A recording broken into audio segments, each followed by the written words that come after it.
तो हम लोग causes of first world war पढ़ रहे हैं। इसको इसमें भी लगा दिया है, तुम देख सकती हो बाद में। तो फ्रेंच ने ऐसा सपना देखा कि अब मुझे अपना वापस लेना है, तो Italians desire to get back Toronto and the port of, क्या लिखा है, पोर्ट ऑफ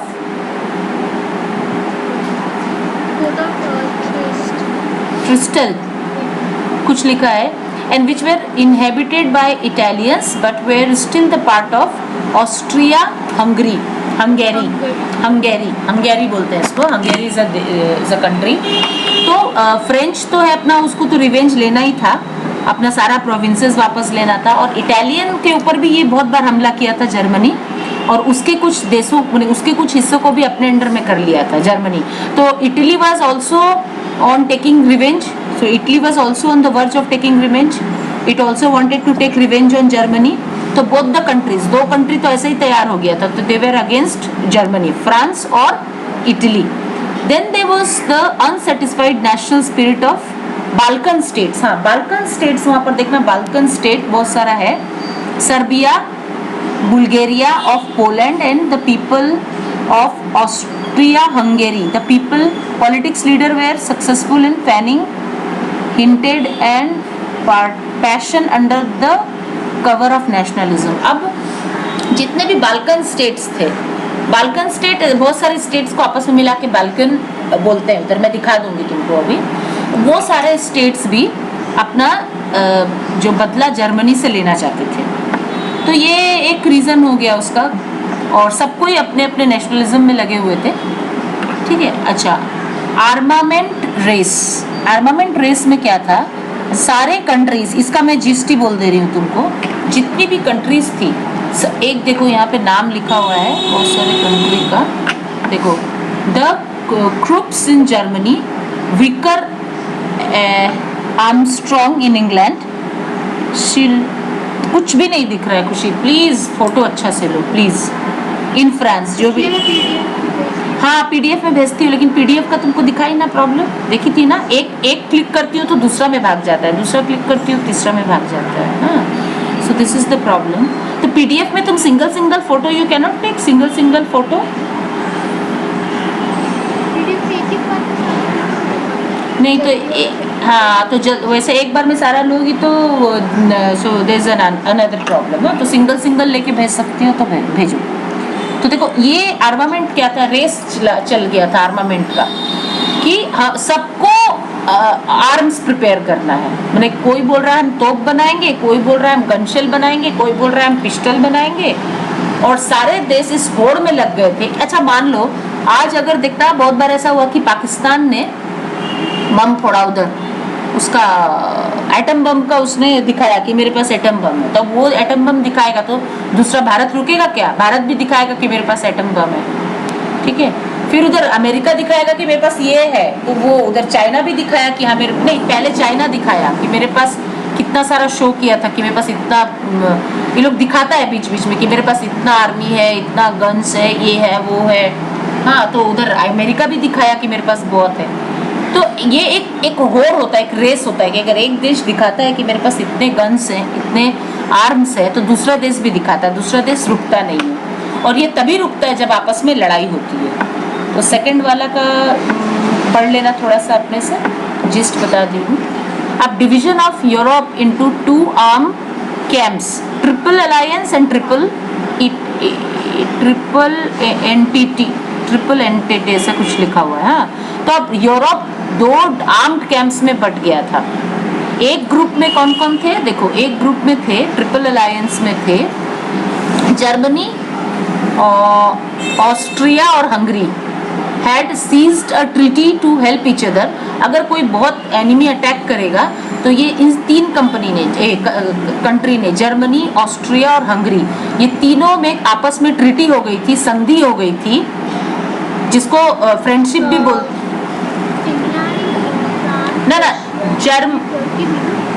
ना, पहले देखो ये वाला, जर्मनी, ऑस्ट्रिया, हंगरी, ये तीनों में ट्रीटी हुई थी। ठीक है, इसको, और उसके बाद लेटर बाद में Italy joint pact which came to be known as the triple alliance, बाद में इटली ने भी शायद इसको ज्वाइन किया था। 3 years लेटर इटली ने इसको ज्वाइन कर लिया था और इसको ट्रिपल अलायंस कहा गया। और ट्रिपल अलायंस जब हुआ तो उसके अगेंस्ट में एक और अलायंस खड़ा हुआ जिसका नाम दिया गया ट्रिपल एंटेटे। इसमें कौन कौन थे? Britain, France and Russia. ठीक है, तो ये दो ग्रुप बड़ा बड़ा तैयार हुआ और आपस में करार हुआ, आपस में संधि हुई कि कोई भी अगर अटैक किया तो हम लोग आपस में मिल के लड़ेंगे। मतलब जर्मनी, ऑस्ट्रिया, हंगरी एक साथ लड़ेगा, इटली एक साथ लड़ेगा और उसके अगेंस्ट में कौन कौन लड़ेगा? Britain, France and Russia. ठीक है, तो इनके बीच में ये सब करार हुआ था, माने संधि हुई थी इनके बीच में। तो ड्रॉ कर सकती हूँ क्या मैं? हाँ, ये देखो, यहाँ से ये है ब्रिटेन, फ्रांस एंड रशिया, इसमें ये प्रॉब्लम होती है। ठीक है, अब इसको देख लेना अपने से। अच्छा, imperialism, the race for colonies. अच्छा, उन लोग के मन में, यूरोपियंस के मन में हमेशा रहता था हमको इंपेरियलिज्म करना है। जिस्ट बता रही हूँ खाली, इंपेरियलिज्म करना। इंपेरियलिज्म क्या था? दूसरे देशों में जाके अपनी कॉलोनीज बनाना। हम दूसरे देश में जाएंगे और अपनी अपनी कॉलोनीज बनाएंगे। And the super example of this is our own country India, where 200 years back, Europeans came and they, established a lot of colonies over here, and they started oppressing us. ये तो बाद में धीरे धीरे उनको निकाल दिया गया because of their oppression, because of their अत्याचार and all. So that's a different thing. But they had got always this mentality that they would go to different countries and they would create their colonies over there. तो इनके भी मन में हमेशा होता था, देखो, great Britain established many colonies in Africa followed by France. France ने भी बनाया जाके उधर अफ्रीका में। फिर स्पेन ने बनाया, पुर्तगाल ने बनाया, बेल्जियम ने बनाया। और कौन बनाते थे? जो थोड़े रिच कंट्रीज होते थे। रिच कंट्रीज पुअर कंट्रीज में आके कॉलोनीज बनाते थे। ठीक है, और अब जब कॉलोनीज बनाने लगे तो अब क्या हुआ? इनके बीच में आपस में लड़ाई होने लगी फिर से। वो बोलता था मेरे को उसका पूरा वो करने दो, मैंने मेरे को उसका मुझे उससे कुछ फायदा उठा लेने दो। तो दूसरी तरफ दूसरा देश बोलता था नहीं ठीक है, तुम सारे अपॉर्चुनिटी तुम ही ले लोगे क्या इस देश का? जैसे मान लो भारत में भी फ्रांस भी आए थे और पुर्तगीज भी आए थे और पहले उसके बाद शायद इंग्लैंड आया था। ठीक है, कॉलोनीज बनाने के लिए। तो अब आपस में, अब मान लो कि एक जगह में इंग्लैंड के कुछ लोग हैं, एक जगह में फ्रांस के कुछ लोग हैं, एक जगह में पोर्टुगीज के कुछ लोग हैं। तो अब वो बोल रहा है मुझे यहाँ का अपॉर्चुनिटी दो, मैं इसको पहले फायदा उठाऊंगा। मान लो कि कुछ मजदूर हैं, मैं इनको लेके जाऊंगा। वो फ्रांस बोल रहा है नहीं, अरे तुम सारा रिसोर्सेज का फायदा तुम ही उठा लोगे, मेरे को कुछ नहीं उठाने दोगे। पुर्तगीज बोलेगा अरे नहीं, मुझे भी इसका अपॉर्चुनिटी का फायदा उठाने दो। तो इस तरह से they used to collide against each other. So this was also one of the reasons why World War I had taken place. तो मैंने इसका भी जिस्ट बताया। अब मैं जा रही हूँ नेक्स्ट पेज में।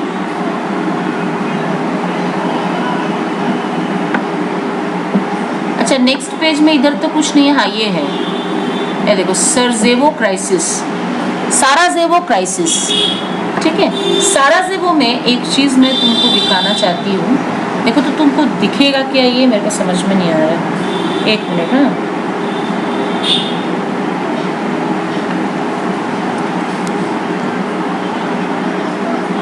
शेयर्ड एप्लीकेशन नहीं दिखाएगा। तुमको गूगल खुला हुआ दिख रहा है मेरा कंप्यूटर में?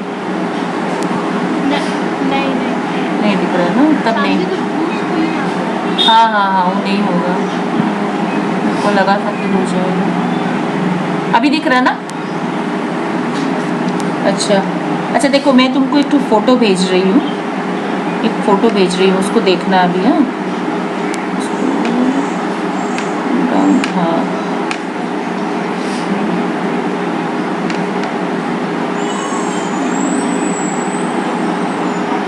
देखो तो आया फोटो। हाँ, तो इस फोटो को देखना और फिर हम लोग ये वाला समझेंगे। देखो, बीच में है बोस्निया, उसके बगल में है, मतलब लेफ्ट हैंड साइड में सर्बिया। दिखा? हेलो, सर्बिया दिखा? सर्बिया ठीक है, उसके ऊपर देखो ऑस्ट्रिया, उसके ऊपर में हेड की तरफ ऑस्ट्रिया और हंगेरी दिखा ना, और इसके इस साइड में इटली है, देखो एक तो कोई सी है उसके बगल में इटली है। अब देखो ये वाला हम लोग पढ़ते हैं, the people of Bosnia which was annexed by Austria in 1908, इसको पूरा पढ़ना पड़ेगा, इसका जिस्ट बताने से नहीं चलेगा। तो देखो पीपल ऑफ बोस्निया मतलब बोस्निया बीच में जो दिख रहा है ना, बीच में कंट्री है ग्रीन करके,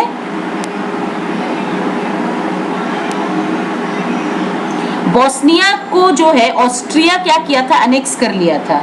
ऑस्ट्रिया एनेक्स करना मतलब अपने लैंड के साथ मिला लेना, मतलब अपने लैंड के साथ मिला लेना, मैंने उसके ऊपर वो राजा बन के काम करेगा, और लेकिन वहां रहते हैं बोस्निया के लोग, ठीक है। अब बोस्निया के लोग अगर वहां रहते हैं तो ऑब्वियसली उनको गुस्सा तो आएगा ना कि दूसरे देश से आके हमारे ऊपर राज कर रहा है, तो इनको गुस्सा आता था बोस्निया के लोगों को। हाँ, तो the people of Bosnia which was annexed by Austria 1908 where Serbians by ancestry, लेकिन ये बोस्निया के जो लोग थे वो अपने पूरा ये एक्चुअली में सर्बियंस थे, मैंने अपने एंसेस्ट्री से, मैंने इनके जो दादा परदादा ये लोग जो थे वो सर्बियंस थे।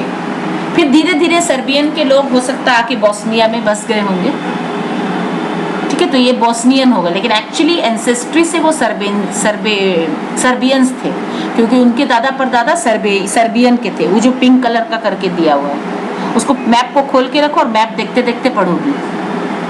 अब क्या हुआ, they wanted a union with other Slavic states and they fought against Austria Hungarian government.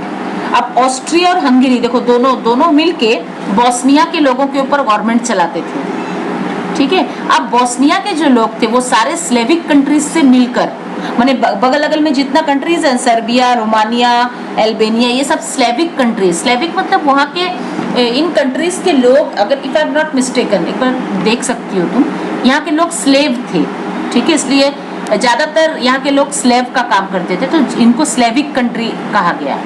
तो ये दूसरे स्लेविक कंट्रीज के साथ मिलकर ऑस्ट्रिया के गवर्नमेंट से लड़ना चाहते थे, ऑब्वियसली लड़ेंगे ही, उनके ऊपर आके गवर्नमेंट चलाता था, तो वो लोग लड़ना चाहते थे। मैंने सब तरफ इसमें बता रहा है कि सब तरफ एक लड़ाई का माहौल हो गया था। तो हुआ क्या, 28 हाँ बोलो, स्लेविक स्टेट्स बोली तो जितने भी बगल अगल के सर्बिया हुआ, रोमानिया, हाँ अल्बानिया, इधर जितने भी स्टेट्स थे ये सारे स्लेविक स्टेट्स थे। एक बार और कंफर्म करने के लिए देख लेना गूगल के अंदर कौन कौन से स्लेविक स्टेट्स के अंदर आते हैं। तो इनके जो लोग थे वो स्लेव का काम किया करते थे, इसलिए इनको स्लेविक स्टेट्स कहा जाता था। तो 28 जून 1914 में क्या हुआ, archduke Francis and Ferdinand the crown prince of Austria and his wife were assassinated at Sarajevo. Sarajevo बोल के कोई जगह था बोस्निया का, बोस्निया में एक जगह थी तो जहां पर दोनों को मार दिया गया। असैसिनेट मतलब पॉलिटिकली मर्डर्ड, उनको पॉलिटिकली मर्डर्ड कर दिया गया, दोनों प्रिंस और प्रिंसेस दोनों को, जो कहाँ के थे, ऑस्ट्रिया और हंगेरियन के थे, माने उस गवर्नमेंट के वो लोग थे, तो उनको मार दिया गया। द असैसिन जो गैव्रिनो था, गैव्रिलो प्रिंसेप था, वो सिर्फ 19 साल का लड़का था, ठीक है। लेकिन बड़ी बात यह थी कि प्रिंसेप जो था वो ऑस्ट्रियन सब्जेक्ट था, वो ऑस्ट्रिया का रहने वाला था, वही उसको मारा था। तो ऑस्ट्रियन लोगों को समझ में नहीं आ रहा था कि आखिर मारा कौन। लेकिन जो ये जो असैसिनेशन का जो काम चल रहा था, ये सर्बिया के अंदर इसका पूरा पॉलिटिक्स चल रहा था कि अब इन दोनों को मार देना है। और सर्बिया के अंदर ये कौन किया था, एक patriotic terrorist group black hand बोल के एक टेररिस्ट ग्रुप था जो इन दोनों को मरवाया था, माने प्रिंसेस और प्रिंस को, जो कहाँ के थे, ऑस्ट्रियो हंगेरियन गवर्नमेंट के प्रिंस और प्रिंसेस थे। और ब्लैक हैंड बोल के जो टेररिस्ट ग्रुप था वो सर्बिया का था और उन्होंने इसको मरवाया था। और किससे मरवाया था, ऑस्ट्रिया का ही कोई बच्चा से इनको मरवा दिया था, ठीक है। माने ये जो ब्लैक हैंड बोल के जो टेररिस्ट ग्रुप था सर्बिया का, ये ऑस्ट्रिया का ही कोई सब्जेक्ट, मैंने ऑस्ट्रिया का ही कोई 19 ईयर ओल्ड बच्चा था, उससे ये दोनों को मरवा दिया था। And they wanted to achieve the union of all south slavs under Serbia. और ये जो ब्लैक हैंड बोल के जो टेररिस्ट थे, ये सारे जो साउथ के जो स्लेव्स थे, मतलब स्लेविक कंट्रीज थे, इनको वो चाहते थे कि सर्बिया के अंडर में ये एकजुट हो जाएं, मतलब दे मेक ग्रुप और they come together under Serbia, Serbia उनका हेड रहेगा और ये चाहते थे कि वो आपस में मिल जाए। अच्छा, फिर क्या हुआ, सर्बिया को ही ब्लेम किया गया इसके लिए। ऑस्ट्रिया का जो गवर्नमेंट था उसको तो पता ही था कि सर्बिया में ही सारा काम हो रहा है, तो उसको ब्लेम किया गया। Austria presume that Prinsep and fellow conspirators had received their guns and bombs in Serbian capital with the help of Serbian officials। तो ऑस्ट्रिया का जो गवर्नमेंट था वो प्रिज्यूम किया, मैंने ऐसा अंदाजा लगाया कि सब कुछ इन लोगों को कहाँ से मिल रहा है, सर्बियन से ही, मैंने सर्बियन ऑफिशियल से ही इनको मिल रहा है। जितने भी गन थे, बंदूक था, जो भी था, इनको मैंने उसको पूरा समझ में आ रहा था, पूरा डाउट था उसको कि ये जो प्रिंस और प्रिंसेस का जो मर्डर हुआ है ये सर्बिया की तरफ से ही हुआ है। ठीक है। Austria sent a stiff ultimatum to Serbia for apprehending. अब ऑस्ट्रिया क्या किया, सर्बिया को एक अल्टीमेटम भेजा, एक नोटिस भेजा कि तुम अपना सब चीज पे लगाम लगाओ, स्कूल नहीं चलने देंगे जो एंटी ऑस्ट्रियन है, हाँ, मीटिंग्स नहीं चलने देंगे जिसमें एंटी ऑस्ट्रिया की बात हो रही है, जैसे भारत में भी होता था। तो पढ़े थे ना उस दिन कि अंग्रेज लोग हर चीज के ऊपर बैन लगा देता था कि प्रेस में जो भी ऐसा खबर छपेगा जो अंग्रेज के अगेंस्ट में होगा उसको बैन कर देगा, ऐसा कोई भी किताब निकलेगा जो उसके अगेंस्ट में होगा उसको बैन कर देगा, ऐसा कोई भी अगर मीटिंग किया जा रहा है तो उसको आके वो जान मार देगा, जैसे जालियांवाला बाग में हुआ था, मीटिंग चल रहा था और अंग्रेज लोग आके उन लोगों को मारा। तो यहाँ पर भी वही चीज, ऑस्ट्रिया सर्बिया के ऊपर पूरी तरह से बैन लगा दिया कि कोई भी ऐसा काम आप लोग नहीं कर सकते हैं जो कि ऑस्ट्रिया के अगेंस्ट में हो। तो ये सब क्या किया, सब मिल के एक माहौल क्रिएट किया, एक एटमॉस्फेयर क्रिएट किया जो कि युद्ध का था। ठीक है, नेक्स्ट पेज में हम चले जाते हैं। नेक्स्ट पेज में तुम्हारा कुछ किया हुआ नहीं है। अब हम आ जाते हैं इसके अंदर, इसमें भी देखो तो इसमें भी कुछ दाग नहीं किया हुआ है। अब हम थर्ड पेज के अंदर आते हैं। हाँ, ट्रीटी ऑफ, अब देखो ट्रीटी ऑफ वेरासिलीज 1919। अब इसमें कुछ भी नहीं है, ट्रीटीज का क्या मतलब हुआ, बीच का तो तुम्हारा पूरा खाया हुआ है। तो ट्रीटीज में क्या हुआ कि अभी लोग के अंदर एक अग्रीमेंट हुआ कि नहीं, हम लोग को लड़ाई नहीं करना चाहिए, लड़ाई वड़ाई हो गया, सब हो गया। उसके अंदर एक फिर ट्रीटी आया कि जब इतना जान माल की हानि हुई, इतने लोग मर गए, तो they came to types of treaties under which there were protocols that they would not raise arms raise नहीं कर सकते हैं, और they would not go for any further wars, और वॉर नहीं कर सकते हैं वो लोग। तो ऐसा ट्रीटीज हुआ, तो बहुत सारा ट्रीटी हुआ था।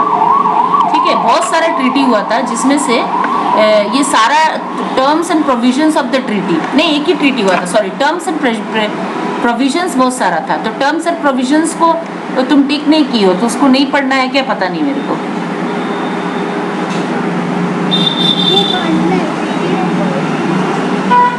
उसके नीचे पढ़ना है ना। हाँ, तो इसमें क्या है, टर्म्स एंड प्रोविजंस है, इसको एक बार अपने से पढ़ लेना। मतलब यही से वॉर इंडेमनिटी, मतलब the treaty declared Germany guilty of aggression, she had to pay a very huge sum estimated इतना billion as war indemnity to the allies, and Germany was to evacuate the places she had captured during the war. मतलब treaty के अंदर भी यही सब था कि हम अब गन नहीं, मतलब आर्म्स को रेस नहीं करेंगे, वॉर नहीं करेंगे, और वॉर में जितना भी मतलब जितना भी डिस्ट्रक्शन हुआ है तो डिस्ट्रक्शन का कम से कम उसका कॉम्पेंसेशन वो दिया अपने एलाइज को। मैंने जर्मनी का एलाइज कौन कौन था, जर्मनी का एलाइज कौन कौन था अभी हम लोग पढ़े ना, इटली था और ऑस्ट्रिया हंगरी था शायद। हाँ, तो ये सबको वो $33 बिलियन का वो दिया, कॉम्पेंसेशन दिया। ठीक है, और जो भी कैप्चर किया था, जितने प्लेसेस को इसमें कैप्चर किया था जर्मनी ने अपने अंडर में, दूसरे देशों का जो था, सबको वापस करना पड़ा उसको।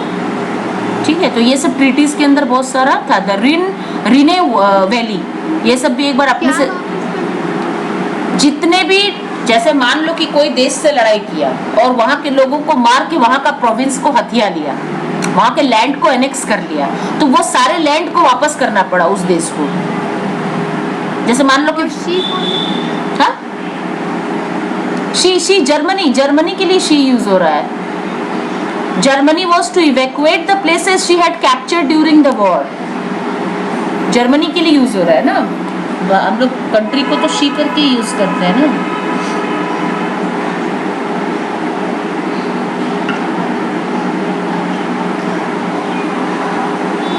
तो ये तुम थोड़ा सा अपने से देख लेना, ट्रीटी के अंदर क्या क्या उन लोग के अंदर टर्म्स एंड कंडीशंस पे वो एग्रीमेंट हुआ था। जो ट्रीटी हुई थी उसके अंदर क्या क्या एग्रीमेंट हुए थे, ये थोड़ा देख लेना। अगर उसके बाद नहीं समझ में आएगा तो मेरे को टिक करके भेज देना, मैं बता दूंगी। अच्छा, इसमें तो ये तो शायद वही है, इसमें कुछ नहीं है। हाँ, territorial rearrangements that changed political map of the world. अब टेरिटोरियल रीअरेंजमेंट्स क्या हुआ था, इसमें भी वही है, फिर भी दिखा देती हूँ। Political map of the world, particularly of Europe, was transformed after the peace treaties. Their results in brief were as follows. Actually हुआ क्या कि जितने भी टेरिटरीज को कैप्चर किया गया था एनिमी कंट्रीज के द्वारा जो वॉर के अंदर में, तो जब वॉर एंड हुआ at that time they had to return the territories which they had captured during the war. तो उसको जब रिटर्न किया गया तो वो पूरा पॉलिटिकल मैप को ही चेंज कर दिया। जैसे मान लो यूरोप का पॉलिटिकल मैप था कि भाई यहाँ से यहाँ तक यूरोप का है, या फिर फ्रांस का यहाँ से यहाँ तक है, तो फ्रांस को यूरोप को देना पड़ा कि नहीं नहीं ये तो अब मेरा पार्ट नहीं है, अब तो तुम्हारा पार्ट है ये। तो वो जो पार्ट यूरोप का था वो फ्रांस का हो गया, तो पॉलिटिकल जो मैप था उसको चेंज करना पड़ेगा ना कि हाँ भाई पहले ये यूरोप का था लेकिन अब ये यूरोप का नहीं है, अब ये फ्रांस का हो गया। तो ये सारा जो भी जिसको वापस दिया उसकी वजह से पूरा पॉलिटिकल मैप ही चेंज कर देना पड़ा था। ठीक है, तो किसको कहाँ चेंज किया गया था, बस इसके अंदर यही है और कुछ भी नहीं है, ये देख लेना। ठीक है, और अब जब तुम याद करोगे, हाँ वाह इतना सारा रीजन तो बताई हूँ।